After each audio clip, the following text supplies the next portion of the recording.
The contrast appears quietly at first. Australia does not announce its differences loudly, yet for many Americans arriving in 2026, the shift is felt almost immediately in the atmosphere.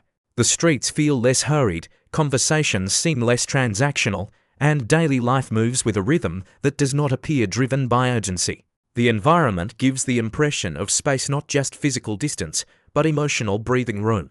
What initially looks familiar begins to reveal subtle distinctions that reshape expectations about how life is meant to feel. Early impressions often revolve around pace. Americans commonly notice that schedules feel looser and social interactions are less compressed by time.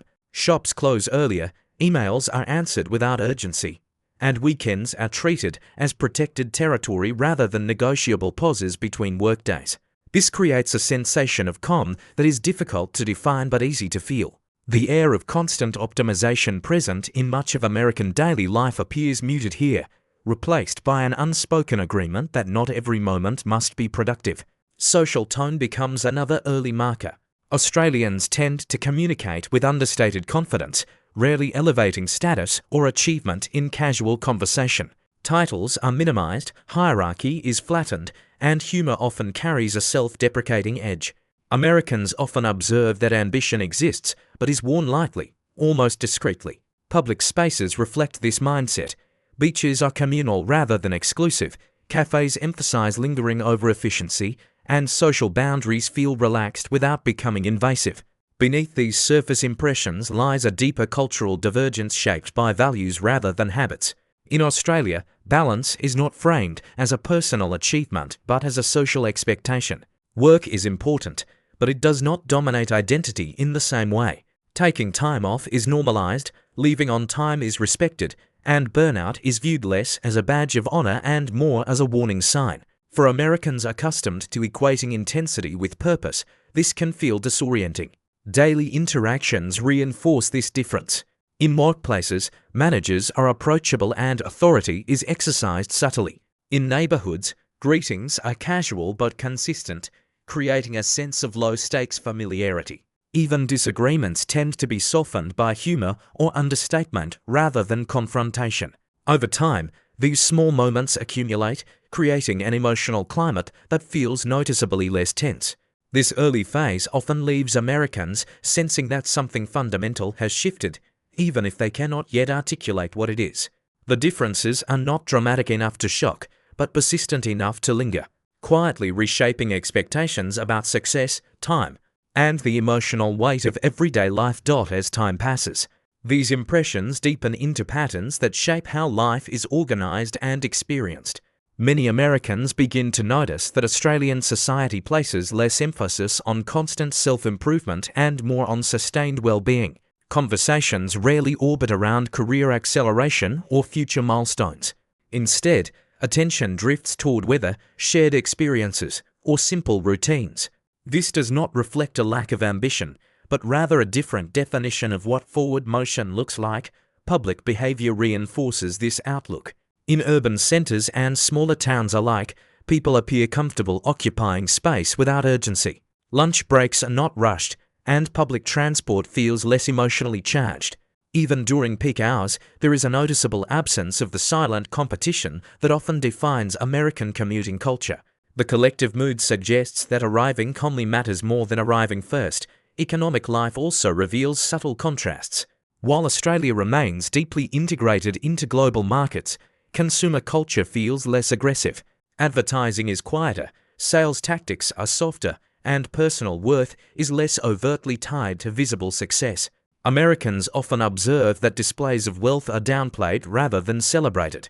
Casual dress codes dominate professional spaces, and understatement is interpreted as confidence rather than lack of seriousness.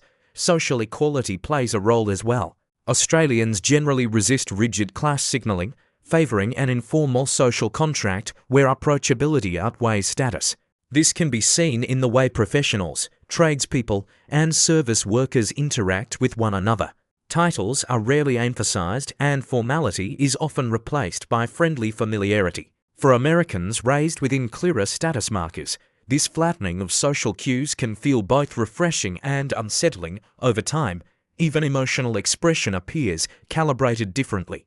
Australians tend to avoid extremes, favouring steadiness over intensity. Excitement is tempered, frustration is softened, and emotional displays are often moderated by humour. This creates a social environment that feels stable but can also appear emotionally reserved to outsiders. Americans sometimes interpret this as distance, only later realizing it reflects a cultural preference for emotional balance rather than detachment. These differences subtly reshape daily decision-making. Choices around work hours, social commitments, and personal priorities begin to shift under the influence of the surrounding culture. Without explicit pressure, many Americans find their internal sense of urgency slowly dissolving. The result is not dramatic transformation, but a gradual recalibration, one that changes how time feels, how success is measured, and how much emotional energy is spent navigating everyday life. Eventually, the cumulative effect of these cultural patterns becomes difficult to ignore.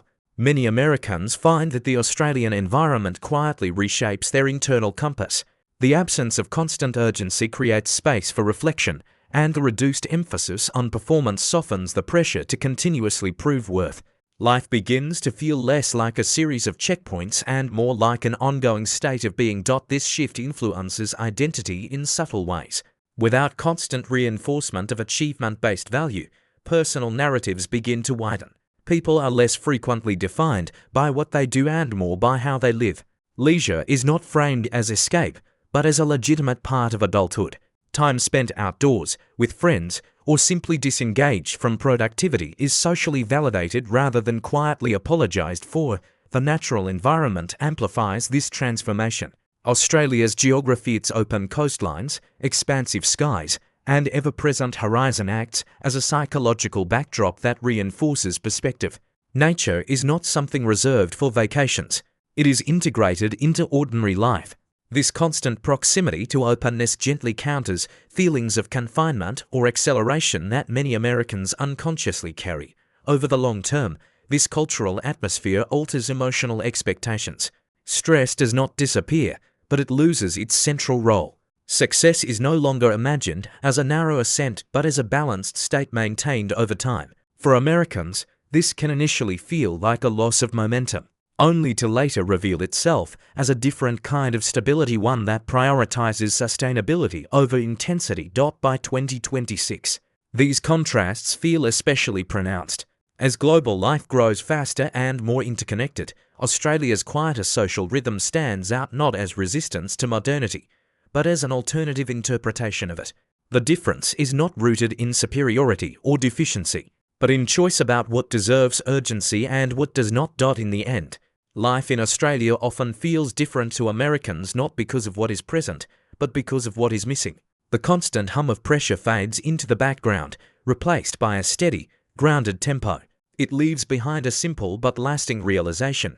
Culture does not only shape how societies function, it shapes how time, meaning, and everyday life are emotionally experienced.